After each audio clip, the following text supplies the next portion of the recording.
हम करेंगे अभी क्वेश्चन नंबर 32। तो क्वेश्चन को आप थोड़ा सा ध्यान से पढ़िए। It is desire to obtain an erect image of an object. आपके पास एक ऑब्जेक्ट है और आप उस ऑब्जेक्ट का एक इरेक्ट इमेज बनाना चाहते हो यूजिंग कॉनकेव मिरर। आपके पास एक कॉनकेव मिरर भी है और जिसका फोकल लेंथ दिया है 12 सेंटीमीटर।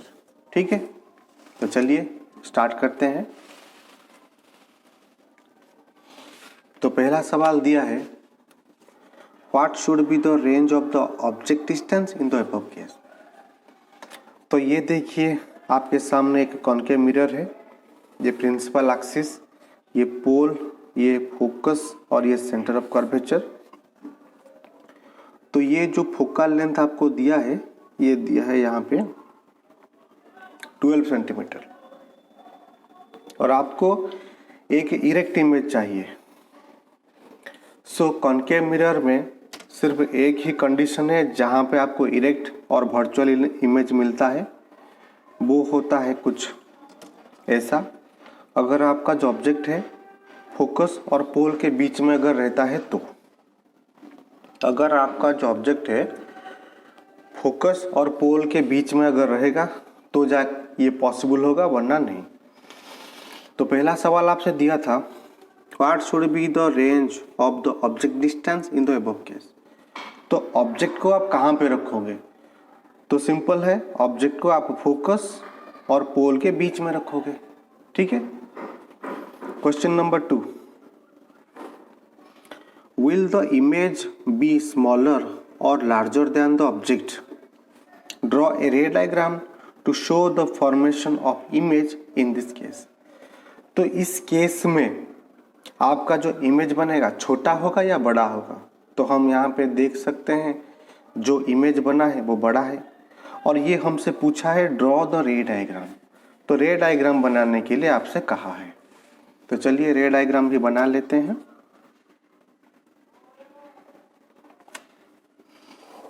तो ये लो मैंने मिरर को बना दिया, ये प्रिंसिपल एक्सिस हो गया, ये हो गया मेरा पोल, ये हो गया मेरा फोकस, ये हो गया मेरा सेंटर ऑफ कर्वेचर। ऑब्जेक्ट यहाँ पे है। मान लीजिए कोई लाइट रे ऐसे पैरेलल जा रही है, जो लाइट रे पैरेलल जाएगी वो हमेशा फोकस से ही पास करेगी। ठीक है, हमेशा फोकस से पास करेगी और इसी लाइन को हम पीछे की तरफ अगर ट्रेस कर देंगे कुछ ऐसे, और एक लाइट रे हम पोल पे गिराएंगे कुछ ऐसे। जो लाइट रे पोल पे आएगी यहाँ पे ये जितना एंगल बना रही है उसी एंगल पे ये रिटर्न जाएगी कुछ ऐसे। और इस लाइन को अगर हम पीछे की तरफ ट्रेस करेंगे तो ये यहाँ पे ही मीट करेगा यहाँ पे। तो ये बन जाएगा हमारा इमेज। तो ये बन गया हमारा इमेज। ठीक है, चलिए नेक्स्ट क्वेश्चन क्या दिया है उसे भी हम जान लेते हैं।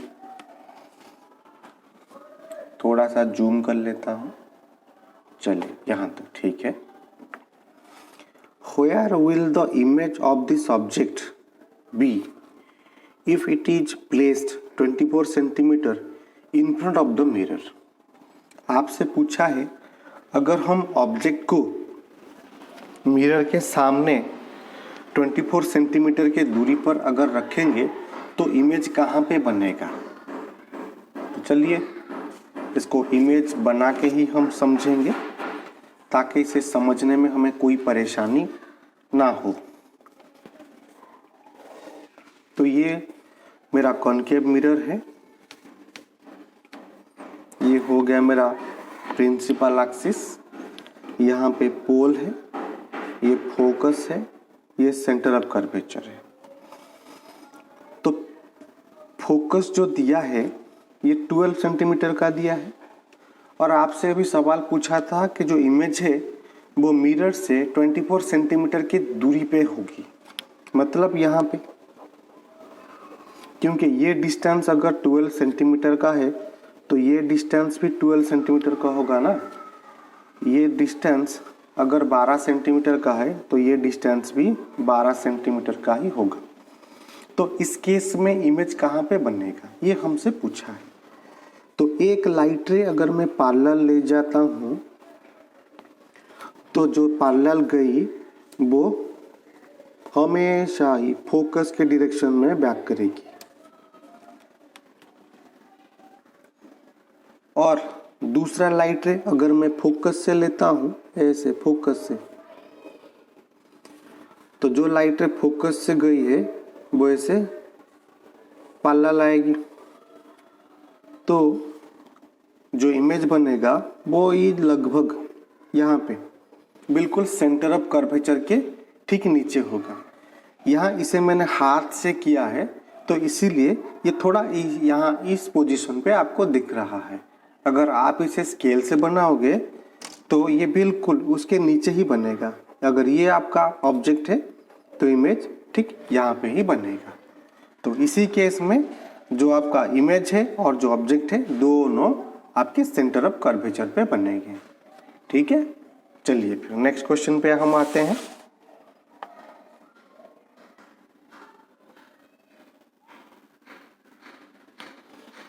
Next question, right the formula for resistance in terms of rho L A. तो आपको रेजिस्टेंस का फॉर्मूला लिखना है जिसमें रो रहेगा, specific resistance, length and area. और एक क्वेश्चन दिया है, if area of cross section of wire is made a/3 and 3a, तो resistance find the resistance in each case and right in which case it will be maximum and minimum. तो ये आपसे question में दिया है। तो चलिए start करते हैं हम।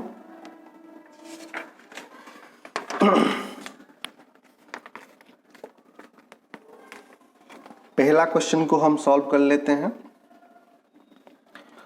फर्स्ट क्वेश्चन में आपसे पूछा है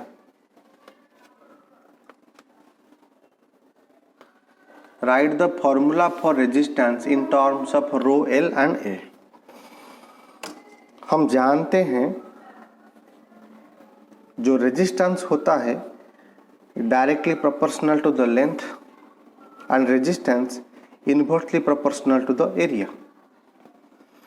अगर मैं इसे इक्वेशन 1 मानूंगा और इसे इक्वेशन 2 मानूंगा, दोनों इक्वेशन को अगर मैं ऐड करूंगा तो resistance proportional to length upon में एरिया। प्रोपोर्शनलिटी का साइन हटा के मैं इक्वल साइन लगाऊंगा तो मुझे यहाँ पे एक कांस्टेंट को मल्टीप्लाई करना पड़ेगा और उस कांस्टेंट को मैं कहूँगा rho, that is L upon A. ठीक है, तो resistance is equal to rho L upon A. तो ये मुझे मिल गया रेजिस्टेंस का फॉर्मूला। और ये जो है रो में इसे कहूँगा रो, और इसे स्पेसिफिक रेजिस्टेंस भी कहा जाता है। ठीक है, और दूसरा जो क्वेश्चन दिया है उसने पूछा है कि आपने रेजिस्टेंस को एक बार 3 गुना कम कर दिया और एक बार रेजिस्टेंस को 3 गुना बढ़ा दिया। सो दोनों ही केस में वो कौन सा केस होगा जिसमें रेजिस्टेंस मिनिमम होगा पहले के मुकाबले और रेजिस्टेंस मैक्सिमम होगा पहले के मुकाबले। ठीक है, ये दिया है सवाल में। तो चलिए इसे भी हम सॉल्व कर लेते हैं। तो मान लीजिए आपके पास जो पहले जो वायर था उसका रेजिस्टेंस था R1 और ये किसके बराबर होगा, रो एल अपॉन ए के बराबर होगा। इसे मैं बॉक्स कर लेता हूँ। अब आपको क्वेश्चन में पूछा है आपने एक बार रेजिस्टेंस को 3 गुना कम कर दिया, आपने रेजिस्टेंस को 3 गुना कम कर दिया। नहीं, रेजिस्टेंस नहीं, ये सरफेस एरिया है। एरिया को 3 गुना कम कर दिया और आपने एक बार एरिया को 3 गुना बढ़ा दिया। ठीक है, तो चलिए R2 हम निकालते हैं, R2 is equal to rho L upon area. Area आपने 3 गुना कम कर दिया, A अपॉन में 3, that is rho L upon में 1 इंटू 3 अपॉन में A, that is rho L into 3 upon में A, that is 3 rho L upon में A। तो ये मुझे मिल गया R2 की वैल्यू। अब मैं क्या करूँगा, सिंपल R1 अपॉन R2 मैं कर दूंगा, that is rho L upon A divided bye 3 rho L upon A, that is rho L upon A into A upon 3 rho L. Row l cancel हो गया, A से A cancel हो गया, मुझे मिल गया 1 upon 3। So R1 upon R2 is equal to 1 upon 3। अगर मैं क्रॉस मल्टीप्लाई करूँगा तो मेरा R2 आएगा 3R1। तो मुझे जो न्यू रेजिस्टेंस मिलेगा वो पहले के मुकाबले 3 गुना ज़्यादा होगा। ठीक है, तो अभी मैंने सरफेस एरिया को 3 गुना कम किया था, अब सरफेस एरिया को मैं क्या करूँगा, 3 गुना बढ़ाऊँगा। ठीक है, case 2, case second, surface area 3 गुना मेरा अभी बढ़ जाएगा। तो चलिए, R1 की वैल्यू क्या थी, रो एल अपॉन A थी। अभी मैंने क्या किया, अभी मैं निकालूंगा R3, that is rho L upon में, अब जो एरिया होगा वो 3 गुना बढ़ गया 3A, दैट इज इसके नीचे 1 और इसके नीचे 1 पुट कर दो। R3 is equal to rho L upon 1 into 1 upon 3A, that is R3 is equal to rho L upon 1 into 1 और ये इंटू में 3A हो जाएगा, that is R3 is equal to rho L upon में 3A। ये मुझे मिल गई R3 की वैल्यू। अब मैं R1 अपॉन में R3 करूँगा, rho L upon A divided by R3 की value rho L upon 3A, that is rho L upon A into 3A upon rho l से रो एल कैंसिल, A से A cancel, तो मुझे मिल गया R1 upon R3 is equal to 3 upon में 1, ये मुझे मिल गया। अब मैं यहाँ पे क्रॉस मल्टीप्लाई करूँगा, सो मुझे मिलेगा 3R3 is equal to R1 and R3 is equal to R1 upon में 3। तो यहाँ पे देखिए, जो नया रेजिस्टेंस निकल के मेरा आया है वो पहले से 3 गुना कम है। R2 की वैल्यू कितनी थी, पहले से 3 गुना ज़्यादा, यहाँ पे पहले से 3 गुना कम है, तो मुझे मिल गई। यहाँ पे जब मैं सरफेस एरिया को 3 गुना कम करूँगा तो मेरा रेजिस्टेंस बढ़ जाएगा। अगर सरफेस एरिया को 3 गुना बढ़ाऊँगा तो मेरा रेजिस्टेंस क्या होगा, पहले के मुकाबले 3 गुना कम हो जाएगा। ठीक है, तो यहाँ तक आपको बिल्कुल क्लियर हो गई। तो चलिए नेक्स्ट क्वेश्चन को सॉल्व करते हैं।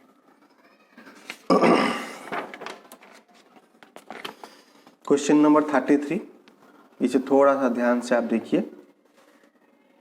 Question number 33, explain the role of UV radiation in formation of ozone with the help of a chemical reaction. तो आपसे पूछा है जो यूवी रेडिएशन जो है, अल्ट्रावायलेट रे जो होता है, ये ओजोन गैस को कैसे बनाने में हमारी मदद करता है, उसे आप बताइए by the help of chemical reaction. चलिए, और एक सवाल भी दिया है, name the pollutant and write its role in depletion of ozone layer. वो कौन सा पॉल्यूटेंट है जो ओजोन लेयर को डिप्लीट करता है। चलिए सॉल्व करते हैं क्वेश्चन को, आंसर बनाते हैं हम क्वेश्चन का। क्वेश्चन नंबर 33, अब ये है आपका O2 ऑक्सीजन गैस। जैसे ही इसके ऊपर अल्ट्रावायलेट लाइट गिरती है तो ये 2 ऑक्सीजन एटम में ब्रेक हो जाती है, और ये जो ऑक्सीजन का एटम होता है ये बहुत ही रिएक्टिव होता है। ये उसी ओजोन के प्रेजेंस में ऑक्सीजन का एटम जो है और एक O2 मॉलिक्यूल के साथ कंबाइन होके ओजोन बनाता है। ठीक है, तो ये है इसका सिंपल सा इक्वेशन, केमिकल रिएक्शन।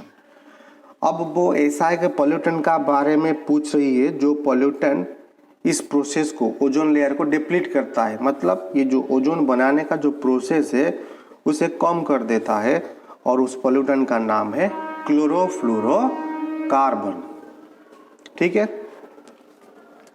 तो हमने यहाँ तक सेक्शन सी कंप्लीट कर दिया, और अगले लेक्चर में हम सेक्शन डी को पूरा कवर करेंगे। ठीक है, तो मिलते हैं नेक्स्ट लेक्चर में। तब तक के लिए keep learning and keep healthy yourself. Good bye.